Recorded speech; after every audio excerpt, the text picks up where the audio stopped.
कोणती बाई तिची तोंडात घ्यायला लावते? उत्तर, धंदा करणारी. चिमणीतील सामान नाभीपर्यंत कसे पोहोचते? उत्तर, जपून केल्यावर. महिलेची दरी तोंडात घेतल्याने काय होते? उत्तर, गोड पाणी बाहेर निघते. कोणत्या वयामध्ये बाईला वळवळ सुटते? उत्तर, 38 वर्षांनंतर. बाईची खालची जागा लहान असली तर काय केलं पाहिजे? उत्तर, खूप हळूहळू काम चालू ठेवलं पाहिजे. काय खाल्ल्यानंतर पाणी लवकर निघत नाही? उत्तर, मटण खाल्ल्यानंतर आणि दारू पिल्यानंतर पाणी लवकर निघत नाही. बाई मागून करायला विनंती केव्हा करते? उत्तर, समोरून करताना थकल्यावर. बाईला खूप दिवस केले नाही तर काय होते? उत्तर, जागा छोटी होते. कोणती बाई आंब्याचा रस पिऊ देते? उत्तर, जास्त करण्याची हौस असणारी.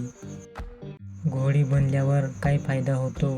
उत्तर, कमी ऊर्जेची गरज भासते. जवून घेताना कोणत्या मुली थकत नाही? उत्तर, पातळ आणि उंच मुली कधीच थकत नाही. देशी बहिणीची चिमणी कशी असते? उत्तर, प्रत्येकाची चिमणी एकसारखीच असते. कोणते फळ खाल्ल्याने सामानामध्ये गोळ्यासारखी ताकद येते? उत्तर, टरबूज, बदाम आणि अक्रोड.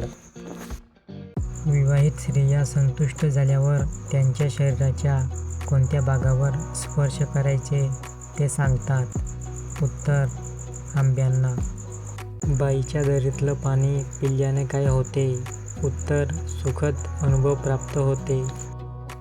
करत्या वेळी जर बाईची चिमणी सुकलेली असेल तर काय होते? उत्तर, करताना दोघांनाही त्रास होतो. भारतामधील महिलांची चिमणी काळी कशामुळे होते? उत्तर, भारतामध्ये उष्ण वातावरण असल्यामुळे. बाईच्या तोंडात दिल्याने काय फायदा होतो? उत्तर, जन्नतमध्ये आहे असं वाटतं. कोणत्या प्रकारच्या महिला मागून करून घेतात?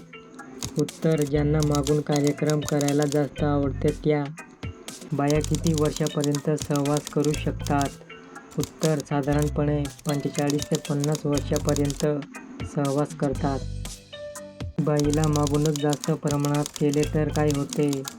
उत्तर, बाईची मागची डिक्की मोठी होते आणि खूप छान दिसते. मागून कार्यक्रम करताना जास्त घासले तर बाई का रडते?